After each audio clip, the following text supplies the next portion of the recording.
बिस्मिल्लाहिर्रहमानिर्रहीम। अस्सलाम वालेकुम। आप देख रहे हैं मेरा YouTube channel learning of Islam. आज हम बात करेंगे हज़रत इब्राहीम अलैहिस्सलाम के बारे में। हज़रत इब्राहीम अलैहिस्सलाम भी अज़ीमुल मर्तबत पैगम्बर थे। हमारे प्यारे नबी से पहले जितने भी पैगम्बर आए उनमें से हज़रत इब्राहीम अलैहिस्सलाम का रुतबा सबसे बड़ा था।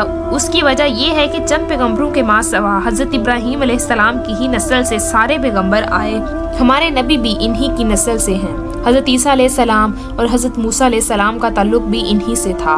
यही वजह है कि हज़रत इब्राहीम अलैहिस्सलाम को यहूदी और अंसारी भी मानते हैं और मुसलमान तो बहुत ज़्यादा ही मानते हैं। हर नमाज में आपका जिक्र आता है। अल्लाह ताला खुद फरमाता है कि इस किताब में इब्राहीम का जिक्र कीजिए, वो रास्ती वाले पैगम्बर हैं, यानी सच्चे और राह रास्त पर थे। एक और जगह अल्लाह ताला फरमाता है कि वो बेशक अल्लाह के फरमाबरदार थे और बिल्कुल एक ही तरफ के हो रहे। वो शिर्क करने वालों में से ना थे, अल्लाह की नेमतों के शुक्रगुजार थे। अल्लाह ताला ने उनको चुन लिया था और सीधे रास्ते पर डाल दिया था। हमने उनको दुनिया में भी खूबियाँ दी थी और आखिरत में भी। यहूदी और नसरानी तो उनसे बहुत ज़्यादा कुर्बत का दावा करते हैं। अल्लाह ताला फरमाता है कि ना वो यहूदी थे ना नसरानी थे, बल्कि वो सीधे रास्ते पर थे और तकवा वाले थे। हज़रत इब्राहीम अलैहिस्सलाम की पूरी ज़िंदगी सफ़र करते गुजरी। आज शाम में है तो कल मिस्र में, फिर कुछ अरसे बाद अर्दन या फ़लस्तीन में, कभी हिजाज का दौरा कर रहे हैं। हज़रत इब्राहीम अलैहिस्सलाम शहर बाबुल में पैदा हुए। कहा जाता है कि पहले इराक का नाम बाबुल ही था या इराक के एक शहर का नाम था। आपके वालिद का नाम आज़र था। आपके ज़माने में लोग बहुत ज़्यादा गुमराह थे। हर किस्म की अखलाकी बुराइयां उनमें पाई जाती थीं। आपस में उनका बर्ताव भी अच्छा नहीं था। नहायत संगदिल थे। भूखों को खाना नहीं खिलाते, जिंदा इंसान को आग में फेंक देते, कत्लो गारत गिरी करते। इसलिए अल्लाह ताला ने इस कौम के मुकाबले में हज़रत इब्राहीम अलैहिस्सलाम के बारे में फरमाया कि वो रहीमुल मजाज और हलीमुल तबी थे। रहीमुल मजाज का मतलब ये है कि आप बहुत रहम वाले थे और रहम दिल थे, लेकिन आपकी कौम रहम दिल न थी बल्कि संग दिल और जालिम थी। हलीमुल तबी का मतलब ये है कि आप बुर्दबार और सब्र करने वाले, बर्दाश्त करने वाले और हौसला रखने वाले थे, लेकिन आपकी कौम इन सफ़ात से बिल्कुल महरूम थी। अल्लाह ताला फरमाता है, तुम्हारे लिए इब्राहीम उम्दा नमूना है, इसलिए तुम्हारे अंदर भी यही सफ़ात होनी चाहिए, बर्दाश्त करने वाले, सब्र करने वाले और हौसला रखने वाले। और एक जगह फरमाता है कि सबसे बेहतर दीन दीन इब्राहीम है। दीन इब्राहीम में तकवा और सच्चाई की दुआ की गई है। कहते हैं कि हज़रत इब्राहीम अलैहिस्सलाम और हज़रत लूत अलैहिस्सलाम का ज़माना एक ही था, बल्कि हज़रत लूत अलैहिस्सलाम और हज़रत इब्राहीम अलैहिस्सलाम दूर के रिश्ते के भाई थे। हज़रत इब्राहीम अलैहिस्सलाम को बुत परस्ती से भी बहुत ज़्यादा नफरत थी।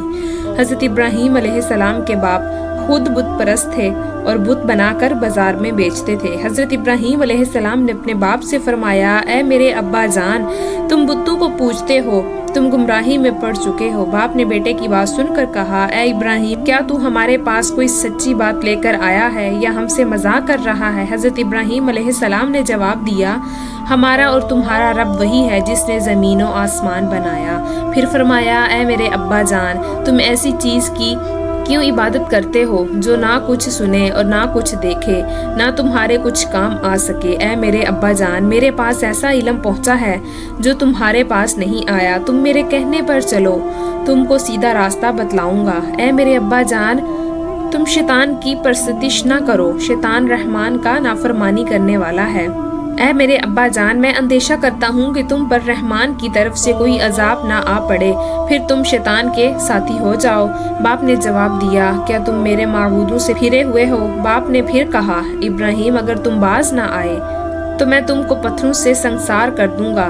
तुम हमें हमेशा के लिए मुझसे किनारा कर जाओ। इब्राहीम ने बाप की जुबानी ये अल्फाज सुनकर कहा, मैं सलाम करता हूँ अपने रब से, तुम्हारे लिए मगफिरत की दरख्वास्त करूँगा। बेशक अल्लाह मुझ पर मेहरबान है। अब मैं जा रहा हूँ, अपने रब की इबादत करूँगा, अपने रब की इबादत से महरूम ना रहूँगा। ये कहकर हज़रत इब्राहीम अलैहिस्सलाम रुखसत हो गए। एक मर्तबा आपने अपनी कौम से मुखातिब होकर कहा, हमारा और तुम्हारा रब वही है जिसने ज़मीन और आसमान को पैदा किया। ऐ कौम, तुम अपने हाथों से बनाए हुए बुत को पूज रहे हो। ना तो उनमें ये ताकत है कि ये नुकसान पहुँचाए, ना फ़ायदा। और ना ही फायदा पहुंचा सकते हैं। कौम ने कहा, हम अपने बाप दादा के रास्ते पर चल रहे हैं, हमने उनको भी इसी तरह करते देखा है। इब्राहिम बोले, रब वही है जिसने मुझको और तुम सबको पैदा किया, वही रहनुमाई करता है, वही मुझको खिलाता पिलाता है, जब मैं बीमार होता हूँ तो शफा देता है। आप पर एक दौर ऐसा भी गुजरा जो सरासर आजमाइशी था, आपने खुद भी अपनी अक्लो फहम से काम लिया। आपने गौर करना शुरू किया कि कौम बुतों के अलावा चांद, सूरज और सितारों को क्यों अपना महबूब समझती है, जबकि सब ज़वाल पजीर है। एक मर्तबा आपने रात को सितारे देखे तो ख्याल किया कि ये रब हो सकते हैं, फिर कहा कि ये मेरा रब है। जब गायब हो गए तो फरमाया कि गुरूब हो जाने वालों में से मैं मोहब्बत नहीं रखता। जब चांद को चमकता हुआ पाया तो फरमाया कि ये मेरा रब है। जब वो भी ओझल हो गया तो फरमाया कि अगर मुझको मेरा रब हदायत न करता रहे, मैं गुमराह लोगों में शामिल हो जाऊं। जब आफ्ताब को देखा तो फरमाया कि यही मेरा रब है, ये तो सबसे बड़ा है। जब वो भी गरूब हो गया तो फरमाया, ए कौम, बेशक मैं तुम्हारे शिरक से बेजार हूँ, मैं अपना रुख इस ज़ात की तरफ करता हूँ जिसने आसमानों और ज़मीन को पैदा किया। मैं सीधे रास्ते पर हूँ, शिरक करने वालों में से नहीं। इसका मतलब ये है कि आपने किसी के बताए हुए तरीके या बाप दादा के तरीके जो वो करते रहे उन पर अमल नहीं किया, बल्कि आपने अपनी अक्लो सलीम से काम लेते हुए गौर फिक्र करना शुरू किया, अंधी तकलीद नहीं की। अल्लाह की रहमत भी शामिल हाल रही। शहर बाबुल की रवायात के मुताबिक वहाँ हर साल मेला लगा करता था। मेले में लोग तिजारती सामान ले जाकर फरोख्त करते थे। वहाँ बुत भी फरोख्त होते थे। ज़रूरत की तमाम चीज़ें मिल जाती, इसलिए लोग मेले में जाते। वहाँ तफरीह का सामान भी मुहैया था। लोग रंगरेलियाँ मनाते, सैरो तफरीह करते। एक मर्तबा ऐसा हुआ कि हर तरफ के लोग मेले में जमा हुए, खरीदो फरोख्त हो रही थी कि अचानक किसी के चूल्हे से चिंगारी उड़ी, आग लग गई, हर शय जल कर भस्म हो गई, बुत भी जल कर राख हो गए। हज़रत इब्राहीम अलैहिस्सलाम ने ये मंजर देखकर कहा कि ये बुत अपने आप को आग से नहीं बचा सके तो ये किस तरह महबूद कहलाने लगे। मामूल के मुताबिक दूसरे साल भी मेला लगा। तमाम लोग मेले में जाने की तैयारियां करने लगे। इब्राहीम भी हर साल मेले में जाया करते थे, लेकिन अब की साल उन्होंने जाने से इनकार कर दिया। बोले कि मेले में जब तमाम लोग चले जाएं, मैं उन झूठे माबूदों की दुर्गत बनाता हूँ। सब मेले में चले गए। मैदान खाली था, बुतखाने के आसपास भी कोई नहीं था। इब्राहीम के लिए ये एक बहुत ही अच्छा मौका था। वो बुतखाने में घुसे और तमाम बुतों को तोड़ चकनाचूर कर दिया, माँ सवाए बड़े बुत के। बड़े बुत को हाथ नहीं लगाया, उसे सही सालिम रहने दिया। इसके कंधे पर कुल्हाड़ा रख दिया जिस बुतों को तोड़ा था। जब लोग मेले से वापस आए तो वहाँ बुतखाने में दाखिल हुए।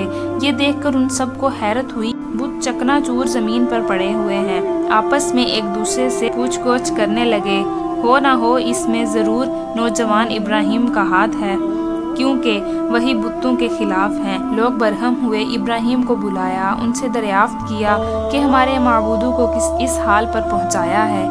इब्राहीम ने जवाब दिया कि तुम अपने बड़े बुत से क्यों नहीं पूछते हो, जिसे अपना माबूद समझते हो, वो सब कुछ तुम्हें बता देगा। तमाम लोगों ने कहा कि इब्राहीम को बादशाह नमरूद के सामने पेश किया जाए। चनाचा बादशाह को इसकी इत्तला दी गई। लोगों ने कहा कि ये मामला बादशाह नमरूद के सामने पेश करेंगे और इब्राहीम को सजा दिलवाएंगे। लोग नमरूद के दरबार में पहुंचे। सब ने मिलकर बादशाह से शिकायत की कि इब्राहीम हमारे बुतों की तस्हीक किया करता है और कहता है कि ये बुत माबूद नहीं बल्कि माबूद कोई और है। उसने हमारे बुतों को तोड़ डाला और हमारे बुतों के साथ गुस्ताखी की, उसे सजा दी जाए। नमरूद ने लोगों की जुबानी ऐसी बातें सुनकर हुक्म दिया कि इब्राहीम को मेरे दरबार में हाजिर किया जाए। चनाचा इब्राहीम को शाही दरबार में लाया गया। दरबार में तमाम मसाहिब और अमरा बैठे हुए थे। नमरूद ने इब्राहीम अलैहिस्सलाम से पूछा कि क्या तू हमारे माबूदों की तस्दीक करता है और झुटलाता है? क्या तूने हमारे माबूदों को तोड़ा है? बादशाह नमरूद बड़े सख्त लहजे में इब्राहीम अलैहिस्सलाम से बातें कर रहा था। हज़रत इब्राहीम अलैहिस्सलाम जरूरतमंदी के साथ हर सवाल का जवाब देते रहे।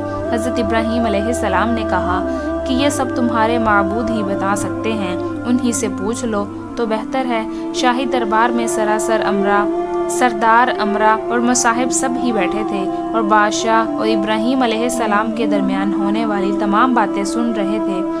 سب نے کہا کہ کیا یہ بت بھی باتیں کر سکتے ہیں؟ پھر ابراہیم علیہ السلام نے جواب دیا، جو نہ دیکھ سکتے ہیں، نہ سن سکتے ہیں اور نہ ہی تمہاری آرزو پوری کر سکتے ہیں، پھر کس طرح تم انہیں اپنا معبود مانتے ہو؟ میرا رب مارتا ہے اور جلاتا بھی ہے۔ نمرود نے کہا کہ یہ تو میں بھی کر سکتا ہوں، جسے چاہے موت کی سزا دوں، جسے چاہے رہا کروں، میں اس ملک کا حکمران ہوں، مجھ میں یہ قوت ہے۔ حضرت ابراہیم علیہ السلام نے کہا کہ میرا رب مشرق سے سورج کو نکالتا ہے تو مغرب سے نکال دے، تو بھی مغرب سے نکال دے۔ نمرود لاجواب ہو گیا۔ لوگوں نے شرمندگی سے اپنے اپنے سر جھکا لیے۔ ان میں سے ایک شخص نے بادشاہ کو مشورہ دیا، اس شخص کو زندہ جلا دو تاکہ دوسرے عبرت حاصل کریں۔ حضرت ابراہیم علیہ السلام نے اپنی قوم سے پھر کہا کہ اے لوگو، تم اس کو اپنا معبود بتاتے ہو جسے تم نے خود اپنے ہاتھوں سے بنایا ہے۔ تم صرف ایک خدا کی عبادت کیا کرو، صرف وہی عبادت کے لائق ہے جس نے ساری کائنات کو پیدا کیا۔ لوگوں نے ابراہیم کی باتوں پر کان نہیں دھرا۔ بادشاہ نمرود نے بھی حکم دے دیا کہ ابراہیم علیہ السلام کو آگ میں زندہ جھونک دو۔ چنانچہ آگ کا الاؤ تیار کیا گیا۔ حضرت ابراہیم علیہ السلام کے جلنے کا منظر دیکھنے کے لیے تمام لوگ جمع ہو گئے۔ بتوں کے پجاری بھی خوش تھے اور کہنے لگے کہ ہمارے معبودوں کو توڑنے کی ابراہیم کو سزا ملے گی۔ پھر ابراہیم علیہ السلام کو جلتی ہوئی آگ میں ڈال دیا گیا۔ نمرود حضرت ابراہیم علیہ السلام کا کچھ نہ بگاڑ سکا۔ اللہ نے حضرت ابراہیم علیہ السلام کو جلنے سے بچا لیا۔ اگرچہ حضرت ابراہیم علیہ السلام اپنے والد کو بہت ہی پہلے چھوڑ چکے تھے، لیکن ان کے لیے اکثر دعا کرتے تھے کہ وہ راہ راست پر آ جائیں، لیکن اللہ تعالیٰ نے حضرت ابراہیم علیہ السلام کو وحی کے ذریعے حکم دیا کہ مشرک و کافر اور گمراہی اختیار کرنے والوں کے لیے دعا نہ کریں، کیونکہ ان کا باپ بھی گمراہ لوگوں میں شامل تھا، اسی لیے دعا کرنے سے منع کیا گیا۔ اللہ کے نزدیک توبہ اسی کی قبول ہوتی ہے جو موت سے پہلے توبہ کر لے اور نیک عمل بھی کرے۔ اصل ایمان نیک عمل ہی ہے۔ آپ نے تبلیغ کا سلسلہ جاری رکھا، لیکن گمراہ قوم کے اندر کوئی تبدیلی نہیں آئی، بلکہ وہ لوگ آپ کی زندگی کے در پہ تھے اور زندگی اجیرن کر رکھی تھی، آپ کو ستاتے اور پریشان کیا کرتے تھے، جس سے آپ کا جینا دو بھر ہو گیا۔ چنانچہ تنگ آ کر آپ نے ہجرت کرنے کی ٹھان لی، سامان سفر باندھا، فلسطین کی طرف روانہ ہوئے۔ روایات اور تاریخ کے مطابق حضرت لوط علیہ السلام بھی آپ ہی کے زمانے میں تھے، وہ بھی آپ کے رشتے کے بھائی تھے، وہ بھی حضرت ابراہیم علیہ السلام کے ہمراہ فلسطین روانہ ہوئے۔ حضرت ابراہیم علیہ السلام فلسطین میں بھی تبلیغ کرتے تھے۔ فلسطین میں کچھ عرصہ قیام کرنے کے بعد مصر روانہ ہوئے۔ اس زمانے میں مصر میں فرعون کی حکومت تھی۔ مصر پر جو بادشاہ حکومت کرتا تھا وہ فرعون کہلاتا تھا۔ روایات کے مطابق شاہی خاندان سے آپ کی رشتہ داری تھی، اس لحاظ سے مصر میں جو بادشاہ حکومت کرتا تھا وہ بھی حضرت ابراہیم علیہ السلام کا رشتہ دار تھا، اسی لیے شاہ مصر نے آپ کی بڑی آؤ بھگت کی اور آپ کو ماننے لگا اور مہمان کی حیثیت سے ٹھہرایا۔ آپ نے شاہ مصر کو بھی اسلام کی دعوت دی اور نیکی کا راستہ بتایا۔ شاہ مصر عیش پرست تھا اور گمراہی میں مبتلا تھا، اس لیے حضرت ابراہیم علیہ السلام کے نزدیک قابل اعتبار نہ تھا۔ حضرت ابراہیم علیہ السلام کی بیوی سارہ قادانی قوم سے تعلق رکھتی تھی۔ آپ ایک نیک خاتون تھیں، عظمت اور عفت میں مثالی حیثیت رکھتی تھیں۔ حضرت ابراہیم علیہ السلام کے ساتھ حضرت سارہ بھی تھیں اور ہر مشکل وقت پر آپ کا ساتھ دیا کرتی تھیں۔ حضرت ابراہیم کی شاہ مصر سے رشتہ داری تھی، اسی بنا پر شاہ مصر نے حضرت سارہ کو اپنے محل میں بلاوا بھیجا۔ حضرت ابراہیم علیہ السلام بادشاہ کے مزاج سے خوب واقف تھے، اسی وجہ سے سارہ کو محل میں لے گئے۔ حضرت ابراہیم علیہ السلام سفر سے بہت تھک چکے تھے، اس وجہ سے بادشاہ سے کوئی بات نہ کر سکے، صرف اتنا کہا کہ اللہ تعالیٰ غرور کو پسند نہیں کرتا۔ بادشاہ نے جیسے ہی حضرت سارہ کی طرف بری نیت سے ہاتھ بڑھانا چاہا تو اس پر سارہ کا رعب اور دبدبہ طاری ہو گیا، جس سے وہ گھبرا گیا۔ اس نے فوراً سارہ سے معافی طلب کی۔ حضرت سارہ نے اس کا قصور معاف کر دیا۔ حضرت ابراہیم علیہ السلام نے بھی اسے معاف کر دیا۔ شاہ مصر آپ کے اخلاق سے بہت متاثر ہوا، اپنی بیٹی ہاجرہ کو آپ کی زوجیت میں دے دیا اور بہت سارا مال و اسباب بھی ساتھ کر دیا اور ایمان لانے کا وعدہ کیا۔ آپ حضرت ہاجرہ کو اپنے گھر لے گئے، زندگی بڑی خوشگواری سے گزر رہی تھی۔ حضرت سارہ اور حضرت ہاجرہ محبت و اتفاق سے آپ ساتھ ساتھ رہنے لگیں۔ حضرت ابراہیم علیہ السلام مصر میں کچھ عرصہ قیام کرنے کے بعد فلسطین روانہ ہوئے، اسی لیے فلسطین کو انبیاء کی سرزمین کہا جاتا ہے۔ حضرت ابراہیم علیہ السلام کی کوئی اولاد نہیں تھی، اس لیے آپ کو غم تھا۔ حضرت ابراہیم علیہ السلام اولاد کے لیے اکثر دعا کیا کرتے تھے۔ اللہ تعالیٰ نے آپ کی دعا قبول کی، حضرت ہاجرہ کو اولاد کی نعمت سے نوازا، بچے کا نام اسماعیل رکھا۔ حضرت سارہ کے بطن سے کوئی اولاد نہیں تھی، اس لیے سارہ کے دل میں رشک پیدا ہوا۔ حضرت سارہ کو بہت دکھ ہوا اور بہت مایوسی ہوئی، مایوسی سے دماغ چڑچڑا ہو گیا۔ حضرت ہاجرہ سے ان کی انبن ہو گئی، زندگی ناخوشگوار ہو گئی۔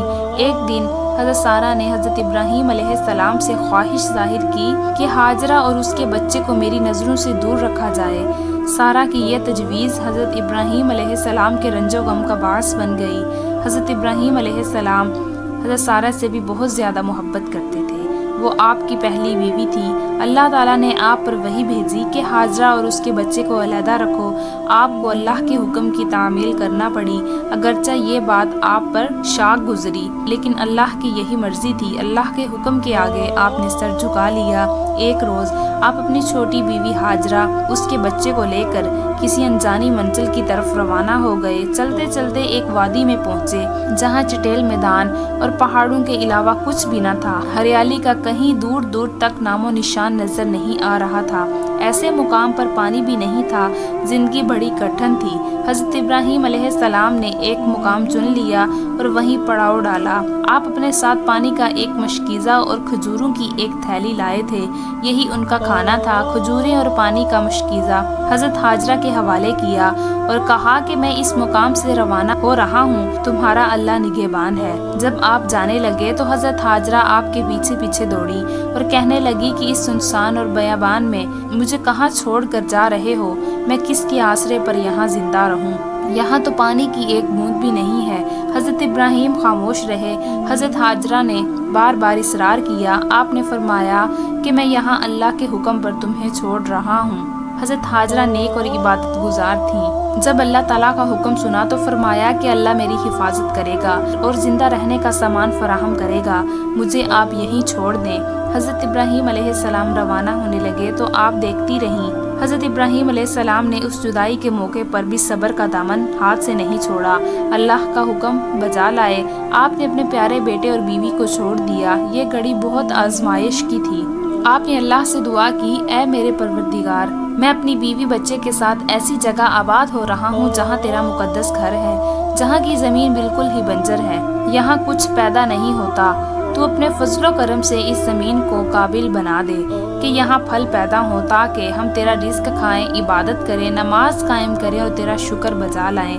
آپ نے دعا کی اور چلے گئے۔ حضرت ہاجرہ تنہا رہ گئی، پاس میں صرف ایک شیر خوار بچہ تھا۔ کچھ دنوں تک حضرت ہاجرہ صرف کھجوروں اور پانی کے مشکیزہ پر گزارا کرتی رہیں، بچے کو اپنا دودھ پلاتی۔ مناسب کھانا نہ ہونے کے سبب آپ کمزور ہوتی گئیں، سینے میں دودھ بھی خشک ہو چکا تھا، اس لیے دودھ نہیں اتر رہا تھا، بچہ بھی بھوکا رہنے لگا۔ حضرت ہاجرہ بچے کو بھوکا دیکھ کر بے تاب ہو گئیں، خود اپنے لیے بھی کھانے کے لیے کچھ نہ تھا۔ اسماعیل علیہ السلام بچے تھے، بھوک سے رو رہے تھے۔ بچے کی یہ حالت دیکھ کر ماں تڑپ اٹھی، دل میں خیال آیا کہ کہیں کوئی انسان نظر آ جائے تو ڈھارس بنے۔ آپ دوڑی ہوئی ایک بلند مقام پر چڑھی، یہ ایک پہاڑی تھی، اس کا نام صفا تھا۔ دور دور تک نظریں دوڑائیں لیکن کوئی نظر نہ آیا۔ وہاں سے اتر کر قریب ہی ایک اور پہاڑی پر چڑھ گئیں، اس کا نام مروہ تھا، لیکن وہاں سے بھی کوئی نظر نہ آیا۔ ہر چہار طرف سوائے ویرانی کے کچھ نہ تھا۔ اسی بے چینی اور بے قراری کے عالم میں صفا اور مروہ کی پہاڑیوں پر 7 مرتبہ چکر لگائے، پھر بچے کے پاس پہنچی، دیکھا کہ بچے کی ایڑی کے قریب ہی اللہ کی رحمت سے ایک چشمہ پھوٹ کر بہہ رہا ہے۔ آپ پانی دیکھ کر حیران ہو گئیں، اللہ کا شکر ادا کیا، پھر پیا۔ پانی نہایت ٹھنڈا تھا، ذائقہ بھی خوشگوار تھا۔ آپ نے بہتے ہوئے پانی سے کہا، زمزم یعنی ٹھہر جا۔ حضرت ہاجرہ کو پانی میسر آ گیا جہاں ٹھہری ہوئی تھی۔ ایک روز وہاں سے کچھ فاصلے پر ایک قافلہ گزر رہا تھا۔ قافلے والوں نے دور سے انسانی نفوس کو دیکھا تو انہیں تجسس ہوئی، وہ قریب آئے تو حضرت ہاجرہ اور بچے کو وہاں پایا۔ انہیں پانی کی بھی ضرورت تھی۔ حضرت ہاجرہ سے پانی طلب کیا تو آپ نے زمزم کے چشمے کی طرف اشارہ کیا۔ قافلے والوں نے پانی پیا اور مویشیوں کو بھی پلایا۔ اس کے عوض حضرت ہاجرہ کو کھانے کے لیے کچھ کھجوریں پیش کی۔ इस सुनसान बयाबान में रहने का सबब दरियाफ्त किया। हजरत हाजरा ने सब कुछ बता दिया। कुछ रोज़ क़याम के बाद काफ़िला वहाँ से कूच कर गया। इसी तरह काफ़िले आते रहे। कुछ लोग कुछ रोज़ क़याम करने के बाद अपनी मंजिल की तरफ रवाना हो जाते। इनके आने जाने के सबब हजरत हाजरा को खाने का सामान मिल जाता। एक मरतबा बनु जरहम का काफ़िला आया। जब आबे ज़मज़म देखा तो वहीं पड़ाव डाला और रिहाइश इख्तियार कर ली। उनके पास कसरत से मवेशी भी थे।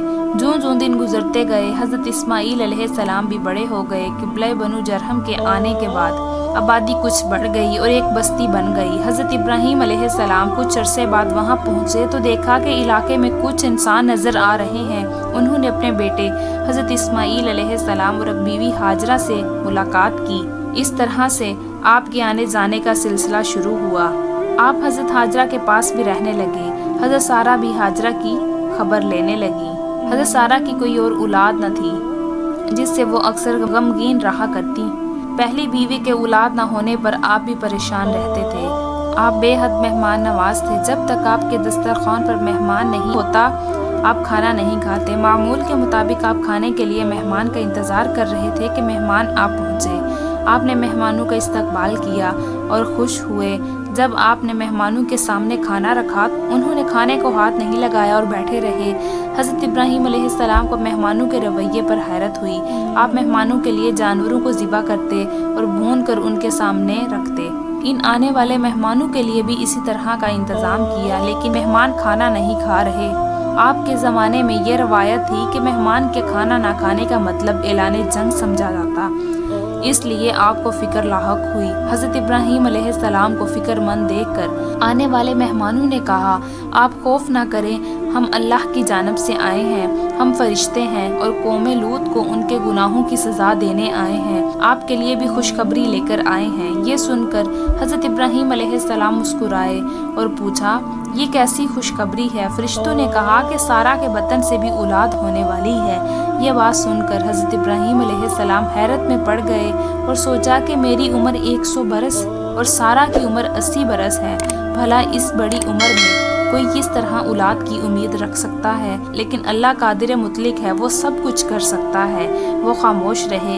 हज़रत सारा फरिश्तों की बात सुनकर हंस पड़ी और कहने लगी कि मैं बूढ़ी हो चुकी हूँ और इब्राहीम भी बूढ़े हैं। इस उम्र में किस तरह औलाद हो सकती है? फरिश्तों ने जवाब दिया, अल्लाह के यहाँ सब कुछ मुमकिन है। फरिश्तों ने इसहाक के पैदा होने की बशारत हज़रत सारा को सुनाई। फरिश्तों ने सिर्फ इतना ही नहीं कहा बल्कि ये भी कहा कि इसहाक का भी बेटा होगा, इसका नाम याकूब होगा। अल्लाह ताला तुम पर रहमत और बरकत करने वाला है और तुम्हारी औलाद को सितारों की मानित बढ़ाएगा। अल्लाह ताला ने हज़रत सारा को औलाद की नेमत से नवाजा। उसका नाम इसहाक था। हज़रत इब्राहीम अलैहिस्सलाम अब हज़रत हाजरा के पास रहने लगे। अल्लाह ताला ने हज़रत इब्राहीम अलैहिस्सलाम को एक और आजमाइश में डाला। हज़रत इब्राहीम अलैहिस्सलाम ने एक रात ख्वाब में देखा कि वो अपने प्यारे बेटे हज़रत इस्माईल अलैहिस्सलाम को कुर्बान कर रहे हैं। 3 रातें ऐसे ही ख्वाब नजर आए। अंबिया के ख्वाब सिर्फ ख्वाब नहीं होते, वही का हिस्सा होते हैं। हज़रत इब्राहीम अलैहिस्सलाम समझ गए कि हज़रत इस्माईल अलैहिस्सलाम को कुर्बान करने का मुतालबा किया जा रहा है। हज़रत इब्राहीम अलैहिस्सलाम ने अपना सर झुका लिया। आपने अपने बेटे से कहा कि ऐ मेरे बेटे, मैंने ख्वाब में तुझे ज़िबा करते हुए देखा है। ये इस बात का इशारा है कि अल्लाह ताला तुम्हारी कुर्बानी चाहता है। इस बारे में तो तुम्हारा क्या ख्याल है? आपने बिला झिझक कहा कि अगर अल्लाह का यही हुक्म है, मैं अल्लाह की राह में अपनी जान का नजराना पेश करने के लिए तैयार हूँ। आप मुझे सब्र करने वालों में से पाएंगे। जब ज़ईफ़ बाप ने अपने अरमानों और दुआओं से मांगे हुए बेटे को अल्लाह की रज़ा की खातिर कुर्बानी के लिए तैयार हो गया तो बेटा इब्राहीम का था। उसने फ़ौरन मान लिया और अपनी गर्दन छुरी के नीचे रख दी। रहमत खुदावंदी ने जोश मारा और आवाज़ आई, ऐ इब्राहीम, तूने अपना ख्वाब सच कर दिखाया। हम नेकी करने वालों को ऐसे ही जज़ा देते हैं। इस मौके पर अल्लाह के फरिश्ते ने हज़रत इब्राहीम अलैहिस्सलाम के सामने मेंढा रख दिया ताकि अपने बेटे के बदले उसको ज़िबा कर दें। चनाचा आपने ऐसा ही किया। यही वो कुर्बानी है जो अल्लाह ताला की बारगाह में कबूल हुई। आज भी फर्जंद इन तौहीद इसी निस्बत से इब्राहीम की याद ताज़ा करते हैं। कुरान करीम में अल्लाह ताला फरमाता है, अल्लाह तक ना कुर्बानी का गोश्त पहुँचता है ना खून, बल्कि तकवा पहुँचता है। हज़रत इब्राहीम अलैहिस्सलाम की सारी ज़िंदगी आजमाइश में ही गुजरी। पहली मर्तबा नमरूद ने आप को आग में डाला, आग ठंडी हो गई। दूसरी मर्तबा अपनी बीवी हज़रत हाजरा और नन्हे इस्माइल को सुनसान और वीरान इलाके में तन्हा छोड़ना पड़ा। तीसरी मर्तबा अपने बेटे हज़रत इस्माइल अलैहिस्सलाम को अल्लाह की राह में कुर्बान करना पड़ा, लेकिन अल्लाह ने रहम किया। हम भी इसी तरह अपने अंदर कुर्बानी का जज्बा पैदा कर सकते हैं। अपने अंदर ऐसा जज्बा इस तरह पैदा कर सकते हैं कि जो शख्स भूखा हो उसे खाना खिला दिया जाए तो ये कुर्बानी है। जो मुफलसी के आलम में हो, कोई परेशान हाल हो, ऐसे शख्स की खबरगिरी करना भी कुर्बानी है। जो नंगा हो उसे कपड़े पहनाना भी कुर्बानी है। जो मर्ज में मुब्तला हो, अगर वो गरीब है तो उसे दुआ फ्राहम करना भी कुर्बानी है। मांगने वाले को खैरात देना भी कुर्बानी है। अल्लाह की राह में जिहाद करना कुर्बानी है। वतन की हिफाजत के लिए सीने सपुर्द होना भी कुर्बानी है। हज़रत इब्राहीम अलैहिस्सलाम फ़लस्तीन में रहते थे। हज़रत हाजरा और हज़रत इस्माइल अलैहिस्सलाम से मिलने के लिए मक्का मुअज़्ज़मा आते रहे। एक मर्तबा हज़रत इब्राहीम अलैहिस्सलाम बैतुल्लाह की तमीर की गर्ज से मक्का तशरीफ़ लाए। उस वक्त हज़रत इस्माइल की उम्र 20 साल थी। बाप ने बेटे से मुलाकात की। इस मर्तबा हज़रत इब्राहीम अलैहिस्सलाम तवील अरसे बाद मक्का आए थे। हज़रत इस्माइल अलैहिस्सलाम बाप को देखकर भूले ना समाये, खुशी खुशी गले मिले।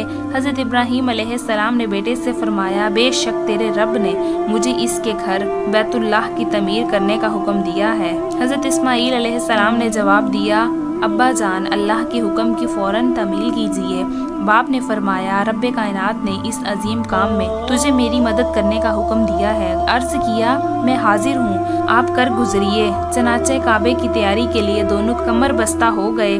रवायत के मुताबिक काबे की तैयारी का काम शुरू हो गया। हज़रत जिब्राईल अलैहिस्सलाम ने रहनुमाई की कि काबे की बुनियाद किस जगह रखी जाए और इसलिए कितनी जगह घेरी जाए और किस तरह तामीर की जाए। हज़रत जिब्राईल अलैहिस्सलाम के बताने पर बाप और बेटे ने खुदाई शुरू की। हज़रत इस्माइल अलैहिस्सलाम एक मजदूर के भेस में पत्थर ला कर रखते। हज़रत इब्राहीम अलैहिस्सलाम पत्थर पर पत्थर रख कर दीवार बुलंद करते। पत्थर बहुत वजनी थे, अल्लाह ने उन्हें कुव्वत अता की। रवायात के मुताबिक बुनियादों में कोहे हीरा के पत्थर इस्तेमाल हुए। जब दीवार इतनी बुलंद हो गई कि ऊंचाई पर पत्थर रखना दुश्वार हो गया तो हज़रत इब्राहीम अलैहिस्सलाम ने अपने फर्जंद से कहा कि कोई ऐसा पत्थर तलाश करो जिस पर खड़े होकर दीवार बुलंद की जा सके। सैयदना इस्माइल अलैहिस्सलाम ऐसा पत्थर तलाश कर लाए कि इसी पत्थर पर खड़े होकर दीवार को बुलंद किया। इसी को मुकाम इब्राहीम के नाम से याद किया जाता है। इस सख्त पत्थर पर पाँव के निशान बन गए। जब दीवार मर्जी के मुताबिक बुलंद हो गई तो हज़रत इब्राहीम अलैहिस्सलाम ने हज़रत इस्माइल अलैहिस्सलाम से कहा कि एक और उम्दा सा पत्थर ले आओ ताकि इसे कोने पर नस्ब किया जाए। ये कायदा बना लिया जाए कि तवाफ इसी मुकाम से शुरू हो। हज़रत इस्माइल अलैहिस्सलाम को एक ऐसा पत्थर मिल गया जिससे रोशनी निकल रही थी। हज़रत इस्माइल अलैहिस्सलाम रोशनी देखकर हैरत ज़दा हुए। हज़रत इस्माइल अलैहिस्सलाम ने पूछा, अब्बा जान, ये पत्थर कौन सा है? हज़रत इब्राहीम अलैहिस्सलाम ने जवाब दिया कि ये वो पत्थर है जिसे जिब्राईल अलैहिस्सलाम जन्नत से लाए हैं। इस पत्थर को एक कोने पर नस्ब कर दिया जाए। तवाफ का चक्कर इसी मुकाम से शुरू होगा। आइए अपने अंदर रूह इब्राहिमी पैदा करें। हज़रत इब्राहीम अलैहिस्सलाम को अब्बुल अंबिया भी कहा जाता है। उम्मीद करती हूँ कि आपको आज की वीडियो अच्छी लगी होगी। अगर आपको वीडियो अच्छी लगी है तो वीडियो को लाइक करें और मज़ीद इस तरह की वीडियोस देखने के लिए हमारा चैनल सब्सक्राइब करें। मिलते हैं नेक्स्ट वीडियो में। इजाज़त दीजिए। अल्लाह।